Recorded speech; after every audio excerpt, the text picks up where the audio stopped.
విశాఖలో నిర్వహించిన శాసనసభాపక్షం, రాష్ట్ర కార్యవర్గ సమావేశాల్లో నేతలకు పలు అంశాలపై జనసేన అధినేత పవన్ దిశానిర్దేశం చేశారు.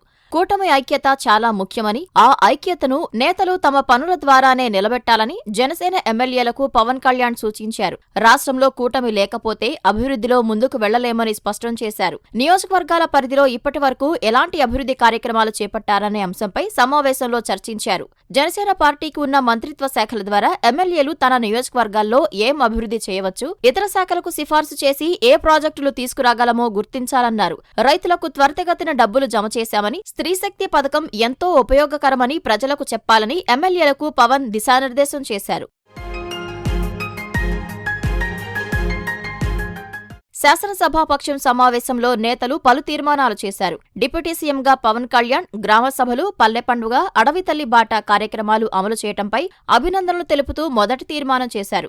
సామాజిక మాధ్యమాల్లో విశృంఖల ధోరణులను అరికట్టి మహిళల గౌరవ మర్యాదలను కాపాడేలా ప్రభుత్వంపై అసత్య ప్రచారాలను నిలువరించేలా బలమైన చట్టం అవసరమని తీర్మానించారు. రాష్ట్రంలో సంక్షేమం, అభివృద్ధి సమ్మిళితంగా సాగటానికి సహకరిస్తున్న ప్రధానమంత్రి మోదీ, సూపర్ 6 హామీల అమలు చేస్తున్న సీఎం చంద్రబాబుకు ధన్యవాదాలు తెలిపారు. ఈ 2 సమావేశాల్లో 5 తీర్మానాలు చేశారు.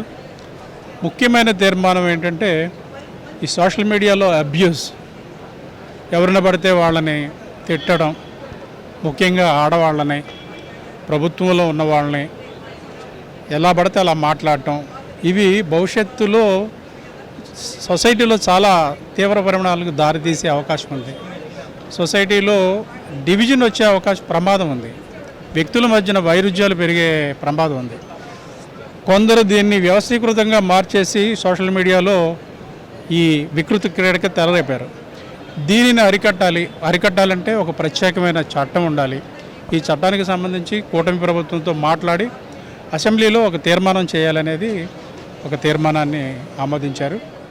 ఎమ్మెల్యేల పనితీరును ఎప్పటికప్పుడు మదింపు చేస్తున్నట్లు పవన్ చెప్పారు. నివేదికలన్నీ ఉన్నాయి, ఎవరు ఎక్కడ ఎలా వ్యవహరిస్తున్నారో తెలుస్తూనే ఉందంటూ నేతలను హెచ్చరించారు. ఖచ్చితంగా పనితీరు మార్చుకోవాలని, కార్యకర్తలకు చేరువగా ఉండాలని స్పష్టం చేశారు. ప్రజలు అధికారంలోకి తీసుకొచ్చారంటే మీ నియోజకవర్గం నుంచి ప్రభుత్వం వరకు మీరు వారధులుగా ఉంటారన్న ఆకాంక్షతోనేనన్న జనసేనాని ఒక్కొక్కరికి పనితీరు నివేదికలు ఇచ్చి సమాధానాలు కోరినట్లు తెలుస్తోంది. పదవులు రాలేదు అని చాలా మంది మాట్లాడుతున్నారని, పదవుల వ్యామోహంలో పడి మన మూలాలను మర్చిపోతున్నారని పవన్ వ్యాఖ్యానించారు. కార్యకర్త ఇంటికి వెళ్లి ఒకరోజు నిద్ర చేసి వారి కష్టాలు తెలుసుకునే విధానం ప్రారంభించాలని గాజువాకకు చెందిన సురేష్ కుమార్ ఇచ్చిన సూచన బాగుందని పవన్ అన్నారు. ఈసారి విశాఖ పర్యటనకు వచ్చినప్పుడు సురేష్ కుమార్ ఇంటికే తొలుత వెళ్తానని చెప్పారు.